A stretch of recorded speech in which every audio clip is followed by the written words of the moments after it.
días a todos los que ahora mismo nos estáis escuchando desde Skype. Buenas tardes a vosotros, buenos días a los que están aquí. Bueno, vamos a iniciar este panel sobre el Learning Analytics, que creo que dentro del contexto de lo digital y lo educativo es una de las cuestiones más importantes que se pueden abordar hoy en día. Porque precisamente el análisis de todos los datos que surgen del abordaje del e-learning son los que nos pueden dar las pautas para conseguir, de alguna manera, mejorar tanto la calidad como los procesos que se llevan a cabo en la educación. Entonces, bueno, pues tenemos también 3 preguntas. Os ruego, igual que he rogado antes, la mayor brevedad posible y ajustaros a esos 5 minutos en principio por cada una de las preguntas, aunque luego después pues cada uno podáis intervenir consultando a los compañeros de panel o a las preguntas que nos hagan desde el auditorio. Entonces, os voy a lanzar la primera pregunta, que es ¿por qué es importante desarrollar una estrategia de Learning Analytics? Voy a comenzar dándole paso primero a Natalia Esteban, de la Universidad Rey Juan Carlos. Buenas tardes, Natalia.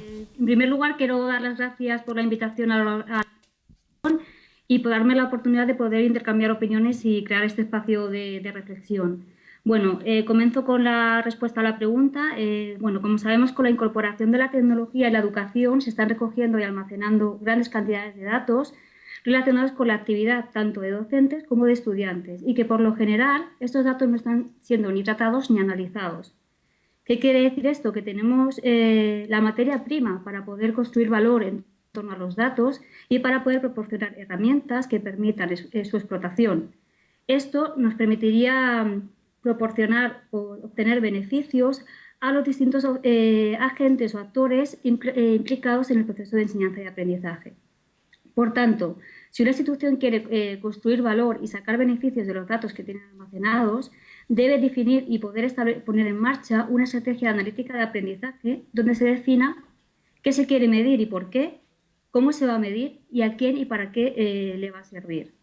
Centrándonos en el a quién y para qué, podemos definir o establecer los distintos agentes implicados en el proceso de enseñanza y aprendizaje. Por un lado tenemos a la institución. ¿Qué le interesa a la institución? La institución debe poder contar con un mecanismo que le permita, por ejemplo, determinar en qué medida se están cumpliendo los criterios de calidad establecidos, el impacto de la formación en el profesorado, en el desarrollo de las titulaciones, cómo disminuir la tasa de abandono y deben poder responder a la siguiente pregunta.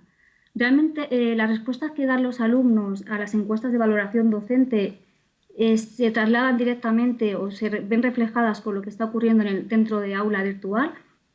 Como vemos, estos son algunos ejemplos de beneficios que puede obtener la institución, pero hay muchos más. Por otro lado, tenemos a los gestores del entorno de aprendizaje. Para ellos es muy importante poder disponer de información, por ejemplo, qué herramientas están utilizando, cuáles son las que tienen más uso y menos uso, dónde se pueden generar las incidencias. ¿La formación realmente está llegando a los profesores? ¿Están utilizando correctamente la plataforma? ¿Falta formación? Toda esta información les permite, por ejemplo, mejorar o adaptar el plan de formación, identificar cuál es el mejor momento para poder, por ejemplo, hacer una parada para labores de mantenimiento y, en general, anticiparse a las posibles incidencias que puedan surgir a los distintos usuarios. Por otro lado, tenemos al profesor. El profesor debe poder controlar si los alumnos están siguiendo o progresando de forma correcta la asignatura según la planificación establecida, si los materiales son claros y eficaces y, en general, con la implantación de una estrategia analítica de aprendizaje, el profesor debería ser capaz de monitorizar todo el proceso de enseñanza y aprendizaje para poder mejorar su proceso de enseñanza. Por otro lado, tenemos al estudiante que a él le proporcionaríamos un mecanismo de alerta, por ejemplo, para que le envíe una notificación si ve que está en riesgo de abandono o si ve que está en riesgo de suspender una asignatura. Y también que le permita comprobar cómo va progresando en las distintas asignaturas. En concreto, y para finalizar, para una institución es muy importante desarrollar e implantar una estrategia de analítica de aprendizaje que le permita a los 4 actores involucrados que acabamos de definir poder tomar decisiones informadas basadas en la medición, en el análisis y la representación de los datos generados dentro de la plataforma de enseñanza virtual y que engloba todos los datos del proceso de enseñanza y aprendizaje. Hasta aquí mi intervención. Muchas gracias.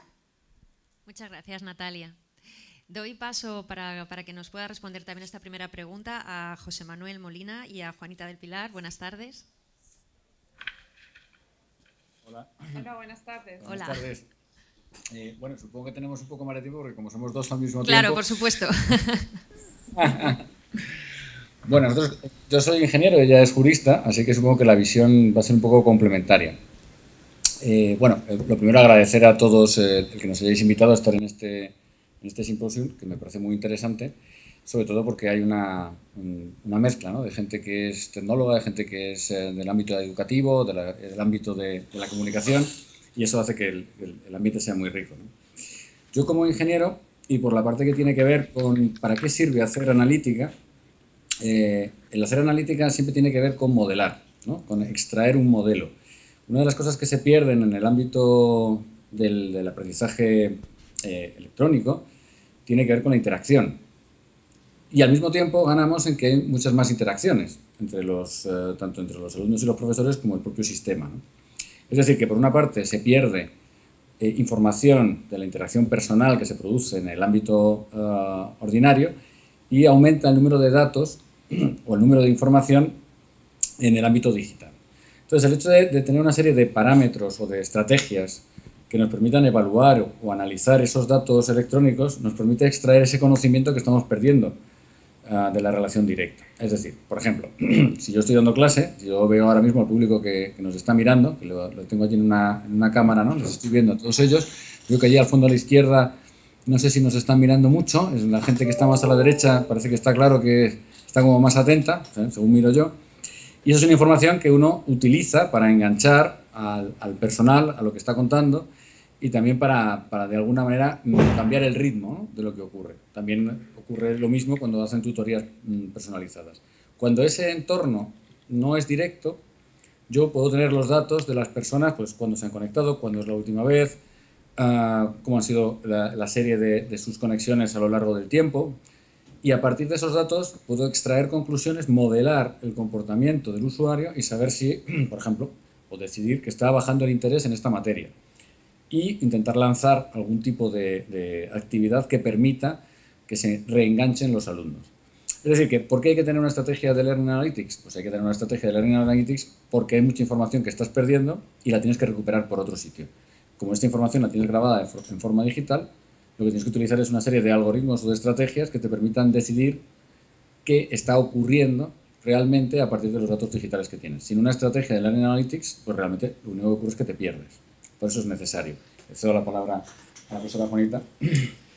Muchas gracias, profesor Molina, y especialmente muchas gracias a la organización. Como José Manuel lo estaba manifestando, todo este asunto pues es una cuestión que cada uno de nosotros analiza desde su propia perspectiva y ámbito del conocimiento.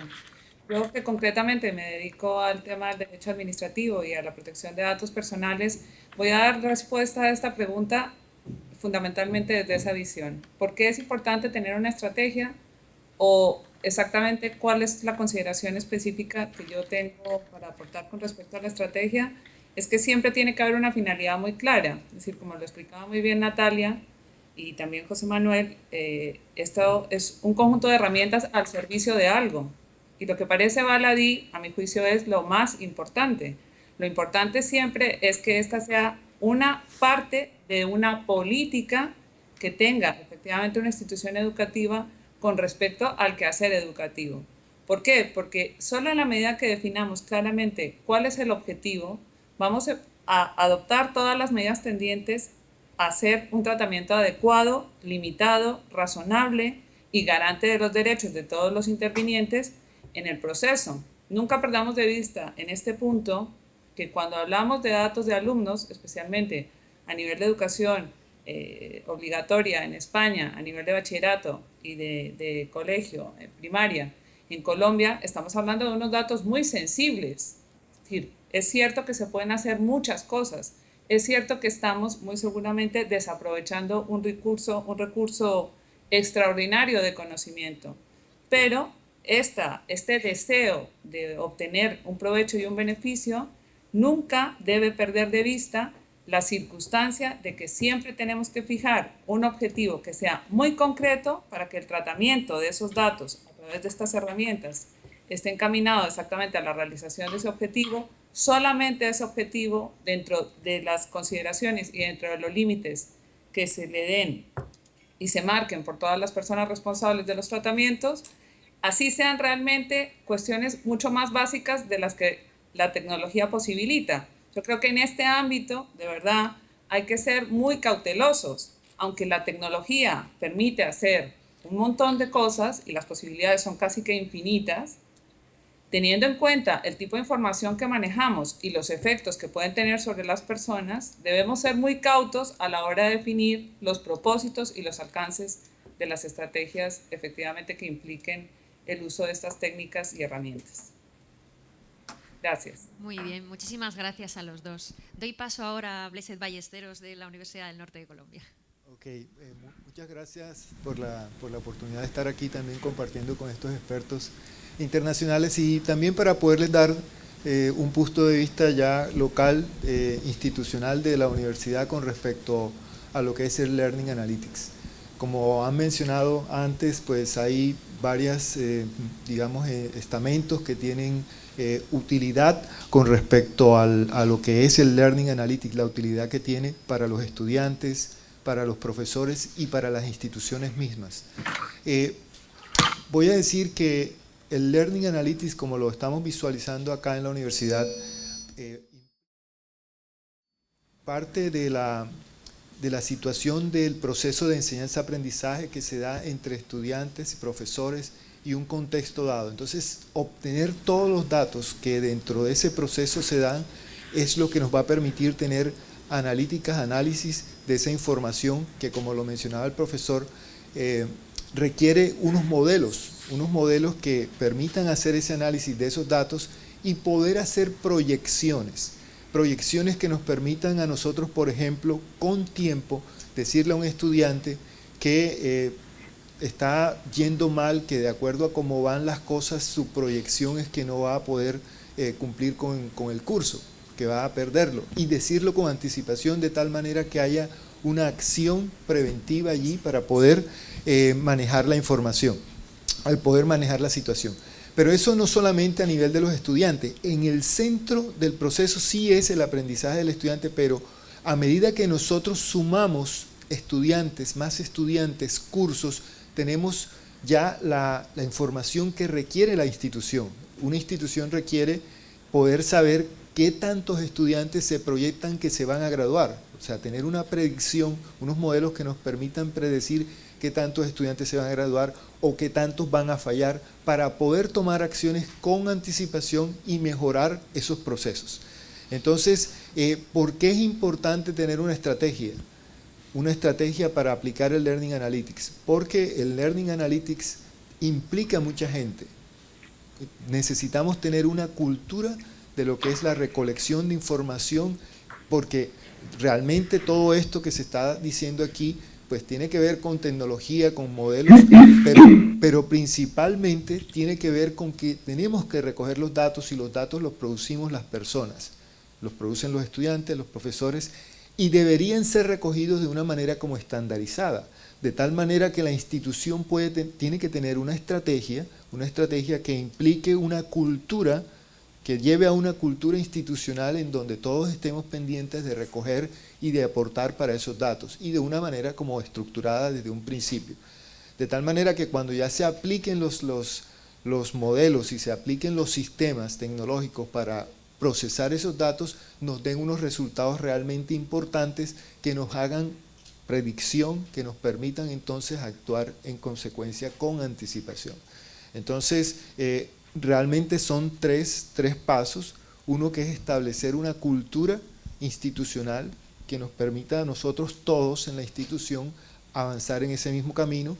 Ya un segundo paso donde se hace el análisis de esa información que se recoge, que ya es la analítica, y un tercer paso donde se toman acciones para aprovechar lo que se definió o lo que se encontró en el segundo paso, ¿verdad? Acciones que nos permitan decir lo siguiente: si tenemos que hay una proyección de que determinada corte de estudiantes no va a ir o va a fallar en gran medida, entonces pues ya la analítica nos los está prediciendo, entonces tomamos acciones para corregir eso. Igual al nivel del estudiante mismo, un estudiante que con anticipación se le dice, mira, si sigues así tu proyección de graduación no será en el año 2016, sino en el 2018 o por allá, o no te vas a graduar. Entonces se pueden tomar acciones con anticipación para predecir todo eso y tomar acción. Entonces esa es como digamos, la visión que nosotros tenemos acá.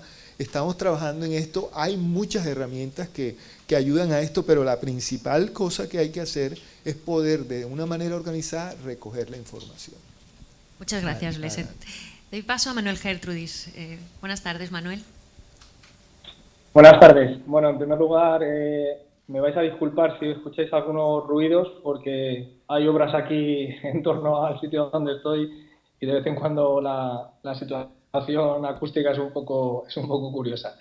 Bueno, por supuesto, una vez más, pues agradecer la oportunidad de compartir con todos vosotros este simposio que, como vengo conociendo hace tiempo, pues supone siempre un punto de encuentro especialmente estimulante y, por supuesto, también pues tener la ocasión de, con los ponentes que hay hoy sobre este tema, de la analítica de aprendizaje, pues poder compartir impresiones y visiones sobre este fenómeno. Yo tomaré un poco, conectando con lo que planteaban los compañeros de la Carlos III y también se decía ahora desde la Uninorte, esa visión un poco estratégica, ¿no? Para nosotros, desde el Centro de Innovación en Educación Digital de la Universidad Rey Juan Carlos, podría decir que de alguna forma lo esencial parte, y ahora mi compañera Natalia apuntaba lo que eran aspectos concretos, pero yo incidiré en ese aspecto que tiene que ver con la estrategia, ¿no? Es decir, sobre todo, y se anotaba ahora, lo esencial es saber para qué, ¿no? De alguna forma podríamos decir que hasta ahora los entornos virtuales de aprendizaje con los que trabajamos las universidades, con los distintos espacios en los que los alumnos, digamos, ejercen su actividad, los profesores, son espacios en los que lo que se genera es un registro casi infinito, ¿no?, de información. Es verdad que en eso hemos avanzado de una forma muy notable. Como decía antes Natalia, tenemos una enorme cantidad de información y de alguna forma la impresión que tenemos, ¿no?, a veces desde las instituciones es que recuerda un poco esa idea del mare magnum, ¿no?, es decir, esa idea un poco latina de la mala mar o de la abundancia desordenada. Es decir, sabemos, uno otea el mar, ve que hay mucha agua, pero realmente no sabe qué hay debajo del agua, ¿no?, o realmente cómo fluye o cómo está funcionando, ¿no? Entonces, hemos incrementado de forma muy significativa, sobre todo a lo largo de los últimos 10, 15, 20 años, las posibilidades de registro de la información a través del uso cada vez más intensivo de los entornos virtuales de aprendizaje, pero realmente la situación ha llegado a un punto en el que realmente el dato abruma, ¿no? Es decir, casi colapsa y en vez de convertirse en un elemento de conocimiento, pues acaba siendo una especie de ruido infinito que está ahí, ¿no? Entonces, ese punto yo diría, es el punto de partida, ¿no? Es decir, la necesidad existente de ser capaces de, sabiendo que ahí hay una información muy valiosa, cómo conseguir que esa información que está en los datos registrados realmente se convierta en un conocimiento que sea útil para todos los agentes que forman parte de la cadena de los procesos de enseñanza-aprendizaje. Como en otros campos, como está pasando, ¿no?, yo creo en otros ámbitos, pues esa gestión adecuada de los datos para convertirla en información, pues realmente es esencial para cualquier institución, ¿no? Desde un punto de vista institucional, desde el punto de vista de la definición de estrategias globales, en este sentido la analítica de aprendizaje representa, a mi juicio, pues un elemento clave, ¿no?, de esa dimensión estratégica, vista desde, como se ha dicho ya y se ha apuntado, desde muchas dimensiones, ¿no? Creo que tiene un papel fundamental, sobre todo en la toma de decisiones informadas. Al final, cuando hablamos de datos, ¿no?, y hoy en día, pues desde cualquier dimensión, ahora estamos hablando de la analítica de aprendizaje, fundamentalmente lo que se trata es eso, es decir, de cómo conseguimos en el fondo empoderar a quien tiene que tomar una decisión para saber que esa decisión es la más adecuada, la que va a generar un mayor beneficio y una mayor eficacia en términos de los objetivos que está persiguiendo. Y, por supuesto, desde la dimensión de una institución educativa, para los que estamos involucrados en la dimensión de gestión, es esencial, ¿no? Es decir, saber realmente cómo puede aportar la información de la que disponemos para, tanto a nivel de gerencial, a nivel de gestión general, de líneas estratégicas en el ámbito de las titulaciones, por ejemplo, como ha señalado antes también Natalia, pues desde el punto de vista de la gestión de los propios entornos de aprendizaje, de la necesidad de hacer operaciones dentro de los sistemas o de validar qué está sucediendo, hasta luego lo que son ya las interacciones a nivel de una asignatura concreta, ¿no?, entre los profesores y los estudiantes. Creo que además en entornos cada vez en los que nos encontramos las universidades de hibridación de lo presencial con lo online, toda esa parte tiene que ver con las transacciones comunicativas, con la actividad de los estudiantes y de los docentes, de los procesos de acceso a la información, de la gestión de esta información, de la comunicación o de la transferencia informacional que se desarrolla en estos entornos virtuales de aprendizaje, son esenciales, ¿no? Es más, o sea, es esencial incluso ver cómo no solamente somos capaces de entender lo que sucede en el seno de estos entornos, sino un poco en esa idea de data lake, ¿no? Es decir, cómo somos también capaces de agrupar todas aquellas transacciones también que suceden fuera, ¿no? Por ejemplo, en el caso de las redes sociales, cuando se utilizan para o están vinculadas a acciones con los procesos de enseñanza y aprendizaje.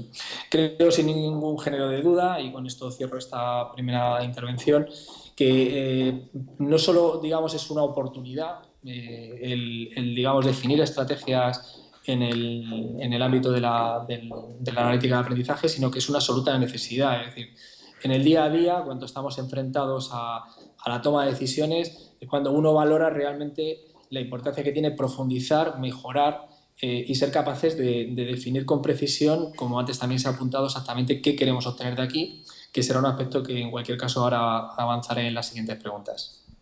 Muchas gracias, Manuel. Os formulo entonces a todos la siguiente pregunta, que en esta ocasión va a ser: ¿cuáles consideráis que son las tendencias actuales en materia de Learning Analytics? Doy paso a Natalia. Gracias.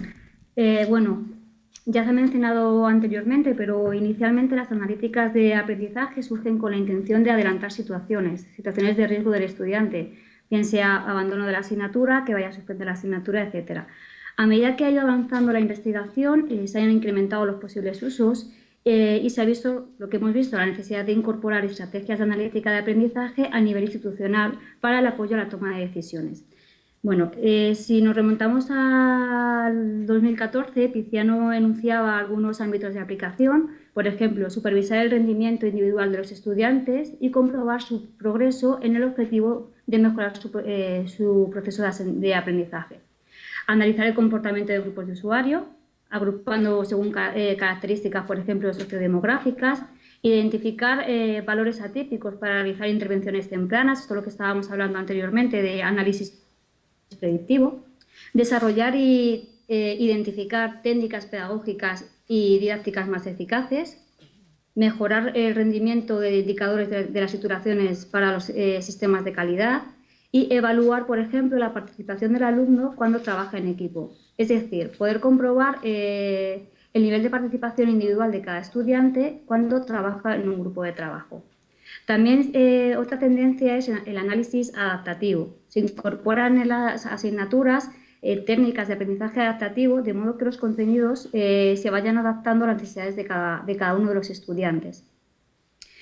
Recientemente se ha empezado a hablar también de analítica de aprendizaje social, que en este caso analizan la participación de los estudiantes en los foros de debate y permite identificar a los estudiantes desconectados y los flujos de participación entre los distintos estudiantes. De este modo, el profesor puede hacerse una idea de la comunidad de aprendizaje que se está generando y también le permite interactuar si, por ejemplo, ve que un alumno no está participando. Le puede notificar y hacer que se reenganche a la asignatura.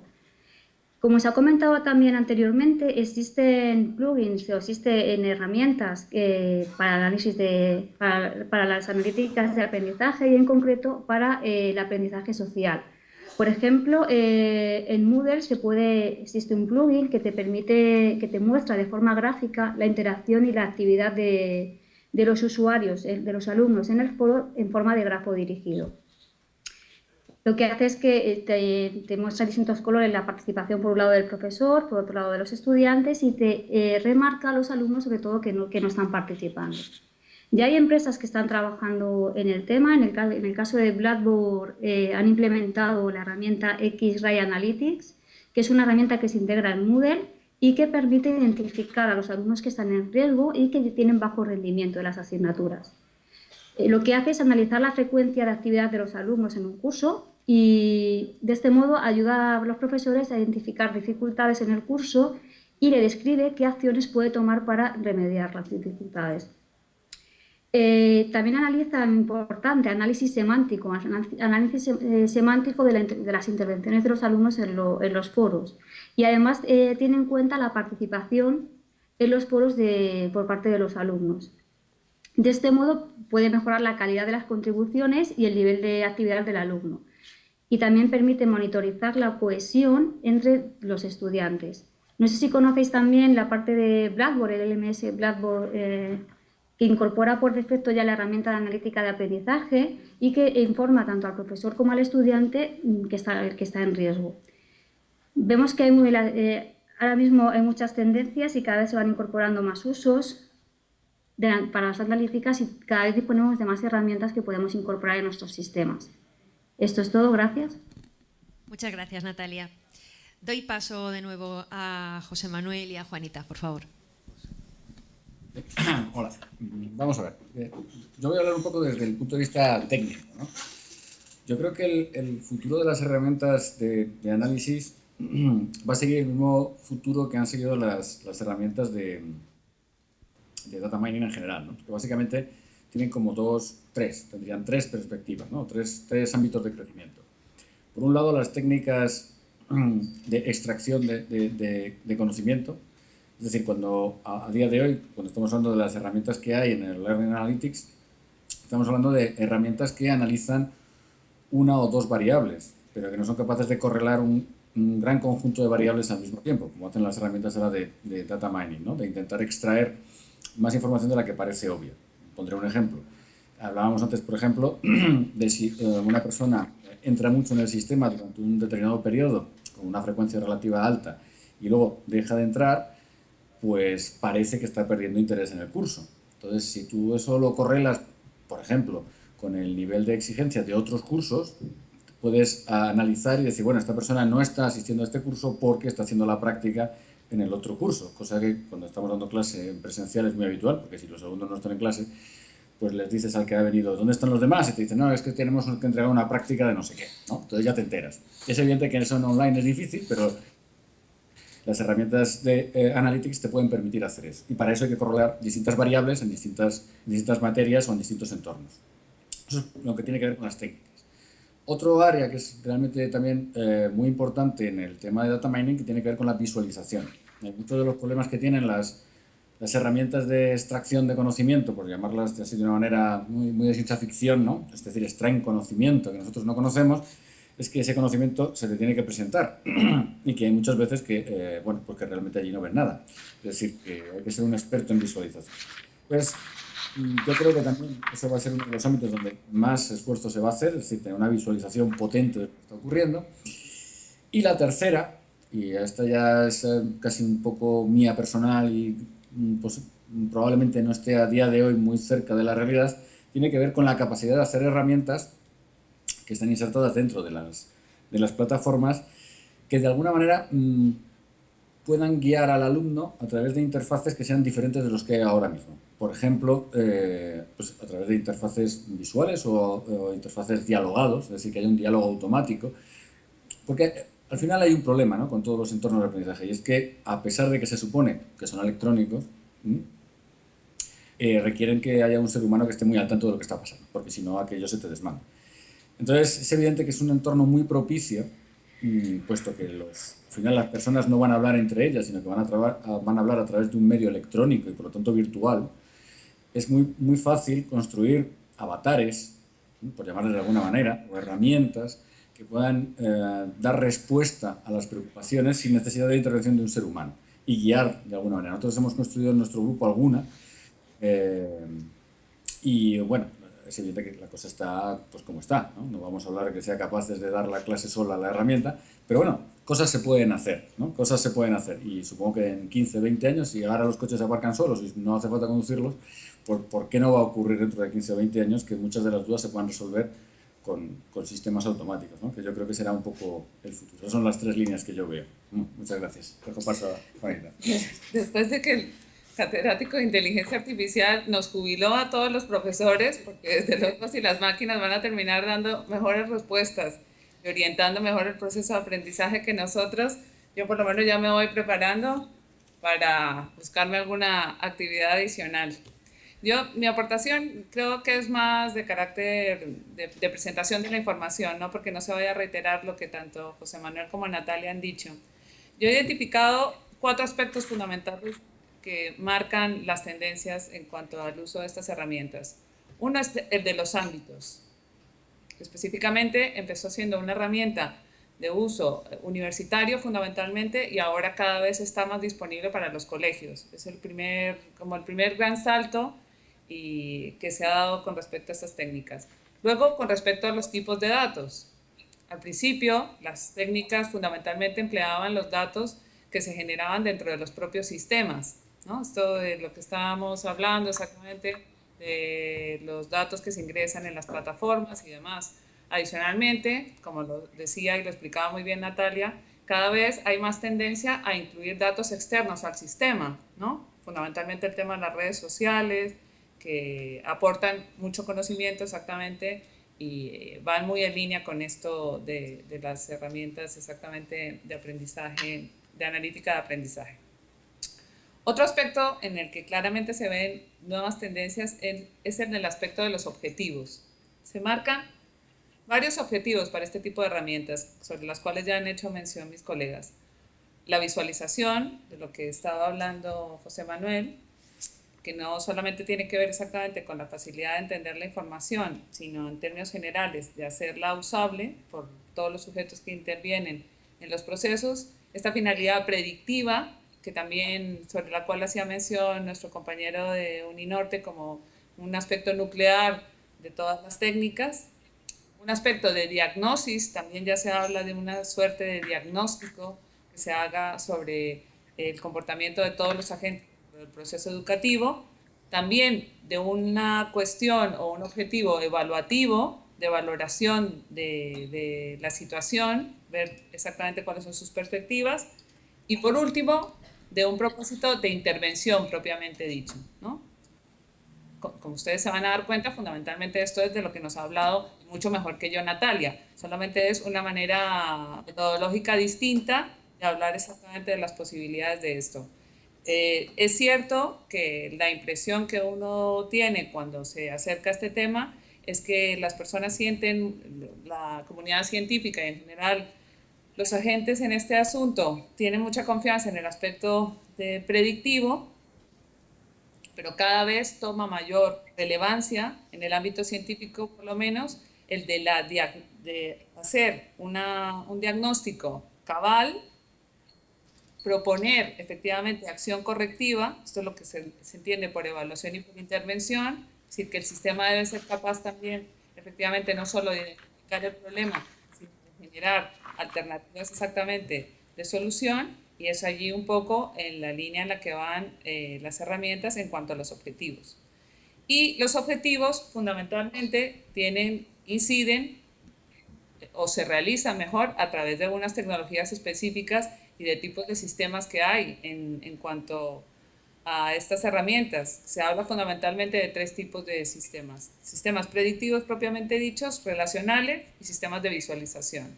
Entonces, en esos 3 marcos, pues se están dando cada vez más avances exactamente, porque si ustedes se dan cuenta, se pueden unir estos 4 aspectos y ver todas las posibilidades del asunto. Entre más datos se tengan, más fuentes se tengan, pues es posible efectivamente hacer un mayor número de relaciones. Entre más relaciones se hagan, es posible obtener un mejor diagnóstico o unas predicciones que estén mejor fundamentadas.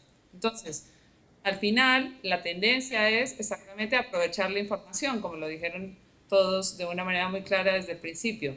Tenemos un gran sustrato y estamos buscando maneras técnicas que nos permitan sacarle el mayor provecho posible. Pues esta es la tendencia fundamental, aprovechar al máximo la información que tenemos, nutrirla y hacerla más vigorosa para la toma de decisiones. Gracias. Muchas gracias a ambos. Blessed, por favor. Bueno, muy bien. Esta última parte que ha mencionado ella es clave, o sea, pues poder utilizar la información de manera útil. Pensando en la tendencia, yo hablaría más de lo que realmente se está haciendo, porque como hemos visto hay muchas cosas que están ya planteadas, pero en la práctica, ¿qué hay? Si nosotros hablamos o miramos, por ejemplo, a la Universidad del Norte, sus estudiantes, sus profesores, ¿están haciendo uso de las analíticas? Y la respuesta, digamos, en este momento es no, ¿verdad? Tenemos toda la teoría, tenemos ya, digamos, prototipos funcionando, pero no estamos todos inmersos en lo que es la utilización de las analíticas o la utilización y el uso de la información para poder hacer esas predicciones que se plantean o para hacer el diagnóstico que nos dé posibilidades de mejorar. Entonces, digamos como tendencia en este momento lo que deberíamos tratar es de poner en práctica la Learning Analytics, esa estrategia dentro de las instituciones. Hay algunas experiencias en Estados Unidos, por ejemplo, la Universidad de Purdue tiene un sistema que se llama señal de cursos, Core Signals, que hace lo siguiente. Ese sistema va monitoreando a los estudiantes que están, digamos, trabajando con el sistema, el profesor que ha decidido poner el sistema para usarlo con sus estudiantes, y ese sistema va revisando las notas que el estudiante va obteniendo en su clase, las notas que obtuvo en semestres anteriores o que ha venido manejando desde antes, información de tipo personal del estudiante que está en los sistemas de administración de estudiantes de la institución, y con esa información va manejando unas alertas y va manejando unos correos que se le van enviando a los estudiantes para que los estudiantes sepan cómo están. Les mandan unas señales de amarillo, de rojo, de verde, verde que está bien, amarillo que está más o menos, de rojo que debe actuar enseguida. Pero lo que quiero decir es que es algo que se está haciendo ya. Entonces, en el caso nuestro de acá, la tendencia que queremos es que la Learning Analytics sea una tendencia y que sea una tendencia real que se pueda implementar acá en la institución y posiblemente pues en otras instituciones a nivel regional y local acá en Colombia. Si nosotros logramos eso, si nosotros podemos alcanzar a utilizar y sacar el provecho que promete el Learning Analytics, entonces estaríamos haciendo esto de mejorar la educación, mejorar el proceso de enseñanza-aprendizaje, ayudar a los estudiantes a no fracasar, a tener, digamos, prevención en su trabajo de clases, pero también a la misma institución a poder prevenir y también actuar con anticipación con las cosas que se vienen. Entonces yo diría que en este momento la tendencia ya con el Learning Analytics es ponerlo en práctica, ir a las instituciones y que las instituciones empiecen a utilizar los recursos. Mencionaron lo de Blackboard. Blackboard, nosotros trabajamos con el LMS Blackboard. Necesitamos pues que todas las clases estén trabajando dentro de Blackboard y consecuentemente poder obtener los datos para poder hacer esas analíticas. Entonces yo diría que lo que tenemos que pensar como tendencia es poner en práctica lo que está prometiendo el Learning Analytics. Muchas gracias, Blessed. Manuel, ¿nos escuchas bien, verdad? Sí. Vamos a ir comenzando ya todos a ajustarnos un poco al tiempo porque tenemos para esta última respuesta tuya y para la siguiente pregunta nos quedan 10 minutos para todos, ¿de acuerdo? Así que os agradezco brevedad. Gracias. Bueno, voy a ser breve. Bueno, empezaré por lo que comentaban los compañeros de la Carlos III. Me recordaba un poco a lo que dice Jeremy Rifkin en la Sociedad del Coste Marginal Cero, ¿no? Que acabaremos sabiendo que vamos a trabajar, no sé si vamos a tener... Evidentemente, aparcando coches no. Ya se aparcan solos.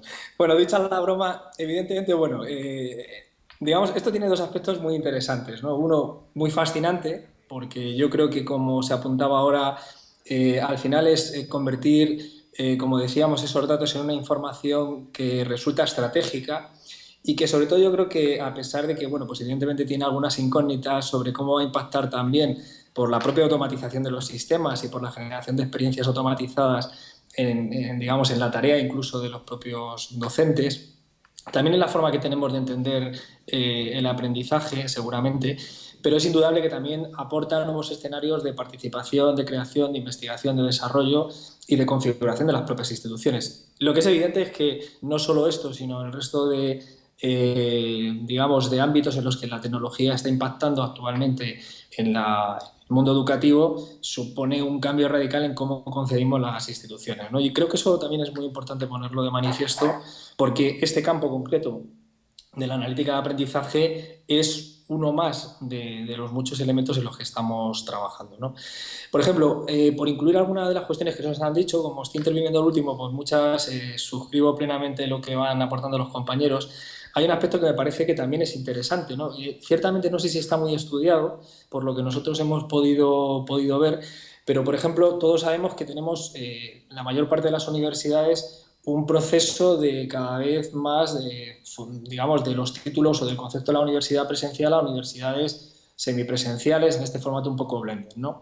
En ese contexto, la evolución, por ejemplo, que se ve en muchas universidades a nivel internacional es que en algunos casos ya tienen el 50% de sus estudiantes en modelo online o semipresencial. Y, por ejemplo, nosotros en las titulaciones que tenemos a distancia, la cuestión de la autenticación, la identificación del usuario es esencial, ¿no? Estamos utilizando, por ejemplo, de forma piloto, pues algunos sistemas de reconocimiento biométrico y, por ejemplo, una cuestión que nos parece muy interesante de investigación es cómo vincular digamos, el reconocimiento biométrico con los patrones de conducta, con la modelización, por ejemplo, de los usuarios dentro del sistema, ¿no? Para, digamos, tener sistemas más fiables a la hora de poder comprobar que un estudiante que cursa una titulación de grado, de posgrado, o incluso en el caso de los cursos masivos a distancia, es quien dice ser, ¿no? Es una aplicación, por ejemplo, de la analítica de aprendizaje que en este caso, si se quiere, va hacia un modelo de garantías, ¿no? de identificación de usuario, pero que nos parece, por ejemplo, que puede ser interesante, ¿no? Recientemente, de hecho, un proyecto europeo que en este caso, pues varias universidades europeas, entre ellas la UOC, ha sacado adelante, plantea un poco este tipo de hibridación, ¿no? De cómo utilizar, digamos, el análisis de conducta del usuario dentro del sistema combinado con otros elementos de reconocimiento biométrico para esta cuestión, ¿no? Porque todas las universidades que estamos implicadas en titulaciones a distancia sabemos que es una problemática importante, ¿no? Y por cerrar muy brevemente esta segunda intervención, diría que yo creo que hay otro aspecto esencial, ¿no? Que antes también se ha puesto manifiesto, yo lo decía José Manuel, y yo me gustaría incidir, y es la necesidad de que estos sistemas al final sean muy sencillos, ¿no? La pata esta que decíamos de la visualización de información, de la generación de entornos que sean desde el punto de vista de la experiencia de usuario muy sencillos, especialmente cuando estamos hablando en que realmente lo pueda aprovechar en la dimensión que tiene el estudiante y también el profesorado.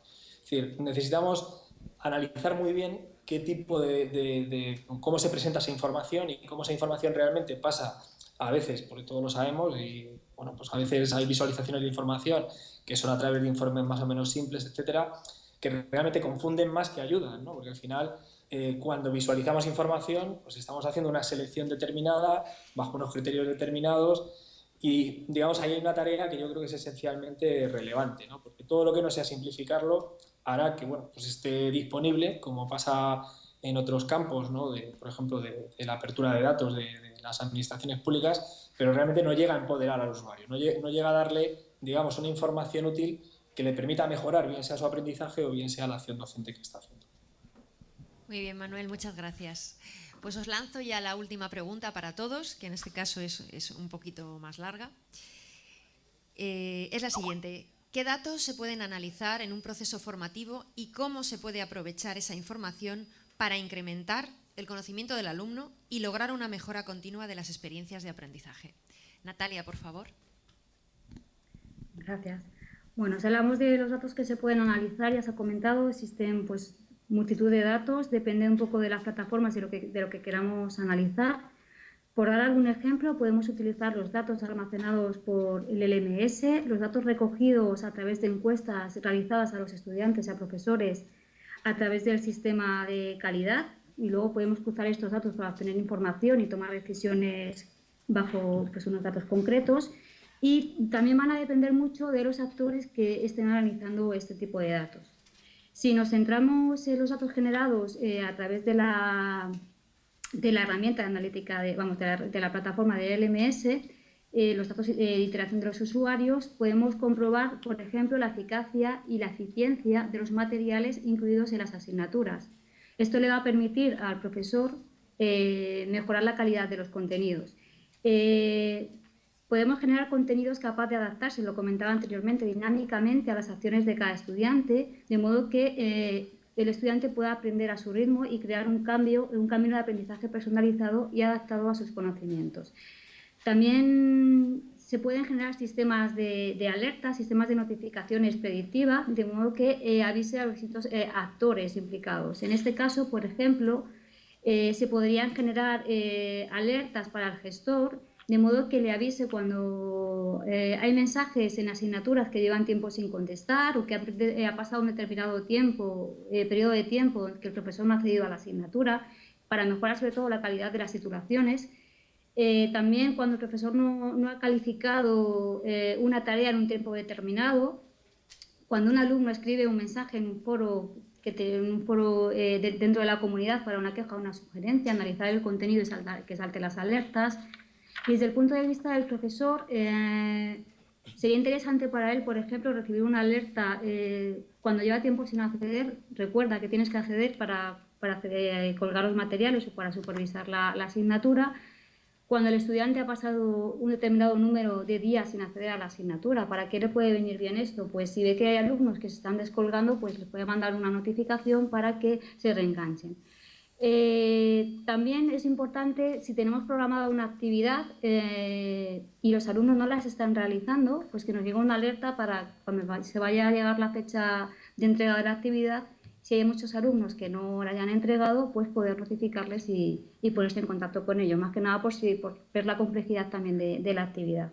En cuanto al estudiante, existen distintos tipos de alertas que pueden ser interesantes y que pueden mejorar la experiencia de aprendizaje, como por ejemplo enviar una notificación cuando una calificación sea mayor o menor que un umbral determinado, un porcentaje, cuando se ha pasado un determinado número de días sin acceder a la plataforma, igual sin acceder a las asignaturas, se está quedando descolgado, la planificación va avanzando.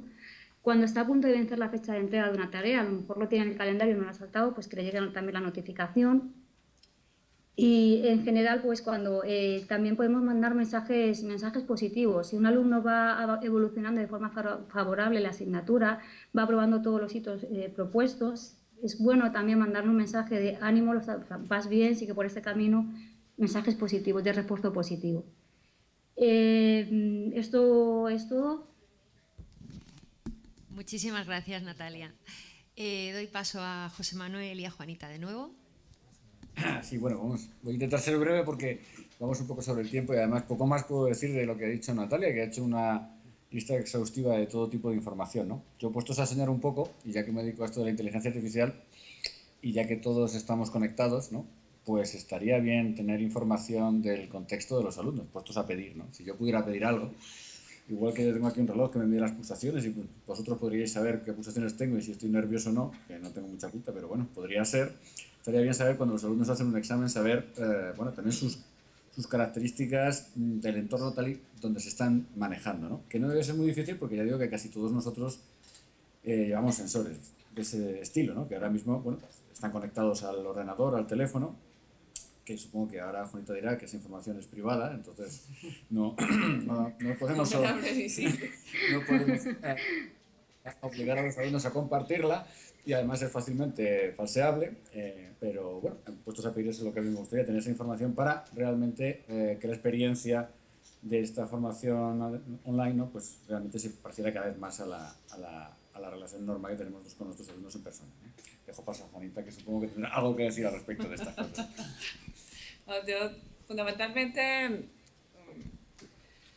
incido sobre la idea de mi primera intervención, ¿no? Cuando la pregunta es qué tipo de datos se pueden analizar, pues yo les manifiesto que la mayoría de los datos son datos súper sensibles. Vuelvo en los dos escenarios de colegio y universidad. Yo sé que nosotros estamos realizando este foro en la universidad y demás, y ese es el enfoque que se le ha dado a estas intervenciones, pero es cierto que las herramientas también están pensadas para ser implementadas en los colegios y esto tiene una gran complejidad desde el punto de vista del tratamiento de la información, desde muchísimos aspectos, no solamente porque todos los datos de menores son susceptibles de protección especial, sino porque hay que darle cabida a la intervención de los padres, es decir, sumamos otro agente dentro del conjunto de personas que está generando información, que está controlando la información, que tenemos que darle mecanismos de acceso para que efectivamente se haga una tutela y una salvaguardia de la información que se está tratando y de los usos que se le dan.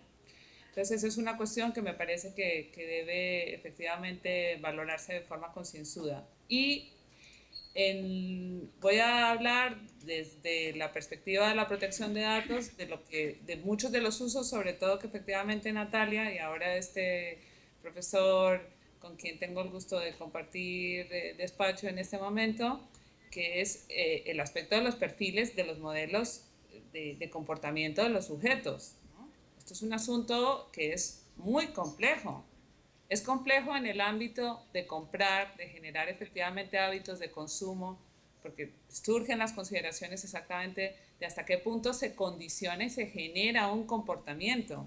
Si no solamente se lee y se hace una interpretación del comportamiento, sino que efectivamente se encausa el comportamiento. Entonces yo entiendo que efectivamente la educación per se tiene un propósito orientativo, pero llamo la atención, aunque parece que la mía es la intervención tremendista por excelencia, llamo la atención sobre la necesidad de evitar el conductismo, ¿no? Tiene que haber un punto de cuidado exactamente en cuanto a la forma como efectivamente intentamos hacer la correlación de los datos, la interpretación que le damos. Y por último, esto me ha surgido con ocasión de la exposición de Natalia, una consideración general también, y es hasta qué punto realmente cuando empleamos toda esta serie de alertas, de mecanismos exactamente de información para el alumno, también prescindimos del desarrollo de una competencia vital para un universitario, ¿no? Que es estar efectivamente, hacerse responsable de su proceso educativo. A mí me parece tremendo y lo hemos discutido con carácter general en cafeterías y en ámbitos efectivamente científicos, este efecto exactamente de empoderamiento formal del alumno en el proceso de Bolonia, que no material, porque parece que cada vez los tratamos más como niños y desarrollan menos competencias propias de los adultos. Entonces, no hagamos de esto una herramienta más en ese proceso de infantilización absoluta, total y completa, en la que parece que fácilmente se van incardinando nuestros alumnos en las universidades. Es una apreciación, como es obvio, eminentemente subjetiva. Muchas gracias. Muchas gracias a los dos. Blessed, por favor. Bueno, volviendo nuevamente al centro de donde salen los datos, que es el proceso de enseñanza-aprendizaje, los datos que están allí son relevantes, importantes, claves para los estudiantes, para los profesores y para las instituciones. Entonces, pensando en los estudiantes, si los estudiantes, como decía la profesora ahora, recibiendo información de su desempeño, de su funcionamiento, tanto del pasado como del presente y relacionado con su vida familiar, se combina eso y se le da información, ese estudiante puede hacerse consciente de cómo está aprendiendo, de cómo es él aprendiendo al recibir esa información. Y eso es uno de los puntos centrales cuando uno habla de mejorar el aprendizaje, ser uno capaz y ser consciente de ver cómo aprende uno. Entonces ahí hay una gran utilidad para el estudiante. Pero para los profesores poder revisar cómo va ese proceso de enseñanza-aprendizaje, cómo le va a sus estudiantes, cómo puede comparar él o juntar información de un curso con otro curso y sacar el modelo de él mismo, de ver cómo puede mejorar su proceso de enseñanza-aprendizaje a partir de los datos que recibe de un Learning Analytics, son claves. Y si hablamos de la institución, a nivel de la institución, hay muchas cosas que se pueden mejorar a partir de ir sumando estudiantes, este estudiante más este estudiante, este curso con este otro curso, cómo funcionan los cursos en un determinado departamento, en un determinado programa, y a partir de ahí encontrar soluciones con los datos que se reciben del Learning Analytics.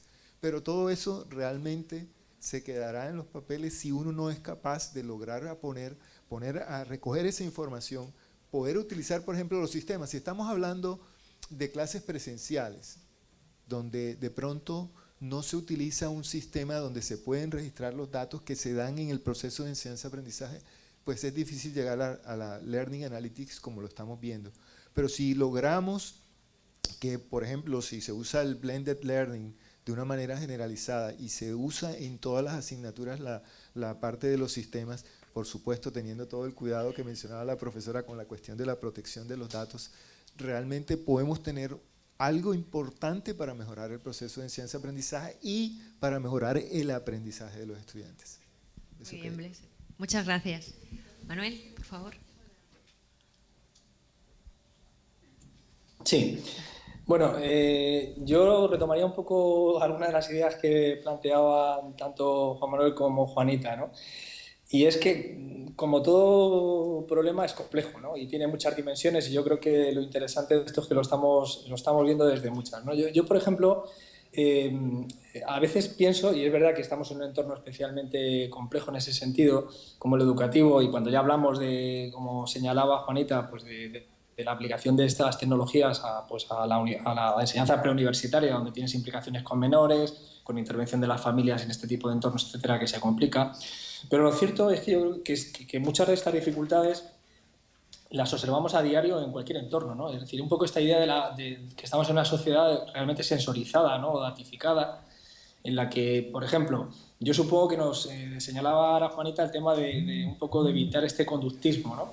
Pero cuando yo supongo que todos nos habíamos sentido un poco el perro de Pavlov, siguiendo un GPS a través de Google Maps, llegando a un sitio donde no teníamos que llegar o dando una vuelta infinita porque un algoritmo ha decidido que nos lleva por ahí, ¿no?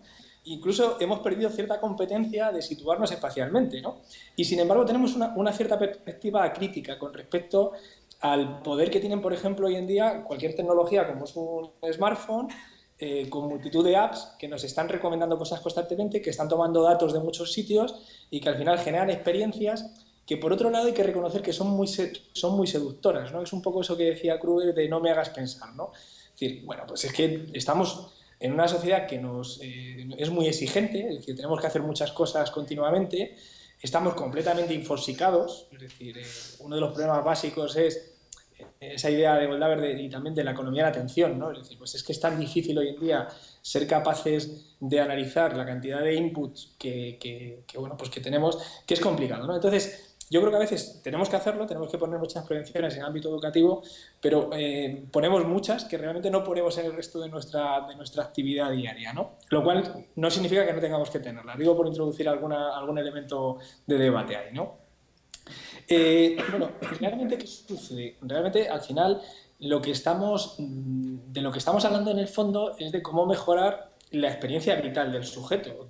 Yo creo que cualquier proceso automatizado que analiza datos, que esos datos o que extrae datos, que los analiza, que genera algún tipo de producto comunicativo, informativo de forma automatizada para que nos simplifique, digamos, un proceso que de otra manera tendríamos que hacer, ¿no? Es decir, de alguna forma esto, los que también trabajamos en el campo del periodismo de datos y el periodismo de investigación, pues sabemos que es así, ¿no? Es decir, bueno, pues muchas veces hay una parte que es la extracción de la información, hay una parte que es la generación o el análisis de esa información y luego al final está no la visualización, sino la narrativa. Es decir, porque siempre hay una narrativa detrás. Da igual que la narrativa la haga un redactor, da igual que la narrativa la haga un profesor en este caso sobre su materia, sobre el conocimiento, o, como antes apuntaba Juan Manuel, lo acaba haciendo un avatar virtual que es capaz de, digamos, proveer una experiencia seductora. Y pongo un ejemplo, ¿no? Hace años que ya, y bueno, pues eso lo conocerán muchos de los que nos sigan y los que estamos compartiendo este espacio, bueno, hay sistemas que te recomiendan la música cuando la escuchas. Pues está basado en modelizar la música, en que cuando tú sigues un patrón de comportamiento auditivo, pues acaba, digamos, recomendándote cosas que hipotéticamente son muy similares a las que tú estás escuchando. Pero yo preguntaría, ¿qué era la radiofórmula que empezó en los años 60? La radiofórmula es un sistema de patrones musicales. Los chicos, durante muchísimos años, se han acostumbrado a escuchar fragmentos de 3 minutos que normalmente llevaban una secuencia determinada intercalada de voces con publicidad. Y es un formato en el que nos hemos criado, supongo, todos los que estamos aquí, que está basado en eso, en una modelización cultural, porque al final no podemos olvidar que cualquier proceso de modelización informativa es una modelización cultural.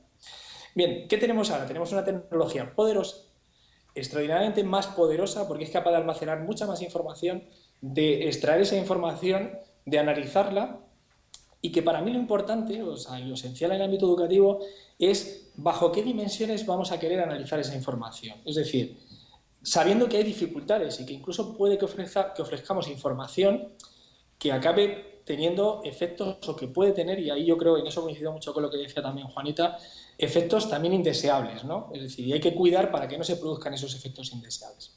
Resumiendo, un enorme potencial, una extraordinaria oportunidad, pero es cierto que requiere todavía un enorme trabajo, porque no solo además es un trabajo de carácter tecnológico, no solo es un trabajo de carácter legal, sino que sobre todo también es un trabajo de carácter sociológico.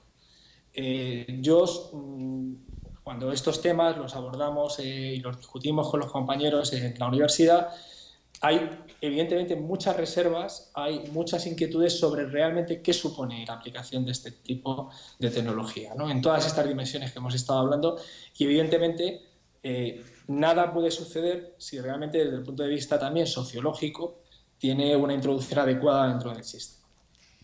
Muchas gracias, Manuel. Bueno, pues muchas gracias a los 5 por las intervenciones y por todas las aportaciones. No sé si hay alguna pregunta o consulta o cuestión desde la sala que quieran formularos. De todas maneras, una vez más, les recuerdo el hashtag Recto Digital 2016. Cada uno de los ponentes que hacen parte dentro de este simposio están siendo seguidos, están siendo mencionados constantemente, y obviamente la idea también es que ustedes también establezcan comunicación directa con ellos, que seguramente será interesante esa interacción. Bien, debo admitir que inicialmente había algunos temores de la mezcla de personalidades. Yo creo que la variedad está al gusto, y yo creo que ha sido muy enriquecedor, digamos, las diferentes perspectivas. Me encanta la posición de Juanita, la de José Manuel, Natalia y Manuel.